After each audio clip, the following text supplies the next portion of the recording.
കോഴിക്കോട് പട്ടാമ്പിയിലൊക്കെ എത്തിയ ശേഷമാണ് ഈ മുളകിട്ട മീൻകറി എന്ന് കേട്ടിട്ടുള്ളത് കേട്ടോ. നമ്മുടെ അങ്ങോട്ടൊക്കെ അങ്ങനെ മുളകിട്ട മീൻകറി എന്നുണ്ടോ എന്ന് എനിക്കറിയില്ല. തേങ്ങ അരിച്ച മീൻകറി എന്ന് ഞാൻ കേട്ടിട്ടുണ്ട്. അപ്പം ഈ മീനിൻ്റെ പേര് ഞാൻ മറന്നുപോയേ.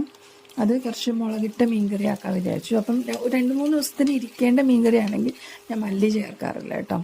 മല്ലി ഇല്ലാണ്ട് മുളക് പൊടി മഞ്ഞൾപ്പൊടി മാത്രം ചേർത്തെടുക്കുക. പിന്നെ ഉലുവ ഇടും. പിന്നെന്താ, പിന്നെ ഈ മീൻകറിക്കും ചിക്കനും ഒക്കെ എനിക്ക് ഒത്തിരി അങ്ങനെ സവാളയും തക്കാളിയും അങ്ങനെ ഇടുന്നതിനോട് വലിയ താല്പര്യമില്ല. കാരണം ഒത്തിരി സവാളയൊക്കെ ആയിട്ട് മധുരിക്കുമെന്ന് തോന്നും. കുറച്ച് സവാള മതി.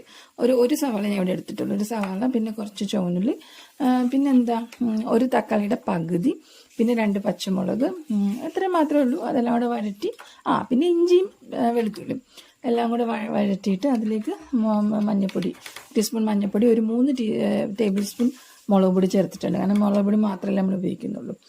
പിന്നെ പുളി നേരത്തെ ഒന്ന് വെള്ളത്തിയിട്ട് വെക്കണം കേട്ടോ, എന്നാലേ അതിൻ്റെ ഒരു പുളിയുടെ സത്തൊക്കെ ഇങ്ങനെ ഇറങ്ങുള്ളൂ. പിന്നെ അത് സോഫ്റ്റും ആവും. ആ പുളിയും കൂടെ തിളയ്ക്കുന്നതിന് മുമ്പ് തന്നെ ഇടുക.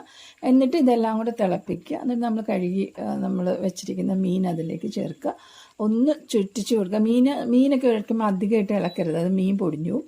അതിനുശേഷം നല്ലപോലെ തിളച്ച് വെന്ത് കഴിയുമ്പോഴത്തേന് കറിവേപ്പില ഇട്ട് വേണമെങ്കിൽ നിങ്ങൾക്ക് കുറച്ച് പച്ചവെളിച്ചെണ്ണയും ഒഴിച്ച് മൂടി വെക്കുക. ഈ മുളകിട്ട മീൻകറിയൊക്കെ ഇല്ലേ, അത് തലേദിവസമേ ചെയ്ത് വെക്കുന്നത് അതിൻ്റെ ഒരു ടേസ്റ്റ് കേട്ടോ. അപ്പോഴേ അതിൻ്റെ ആ ഒരു എന്താ പറയുക, മുളകും ഉപ്പും ഒക്കെ പിടിച്ചിട്ട് അതൊരു പ്രത്യേക ടേസ്റ്റിലാവുള്ളൂ.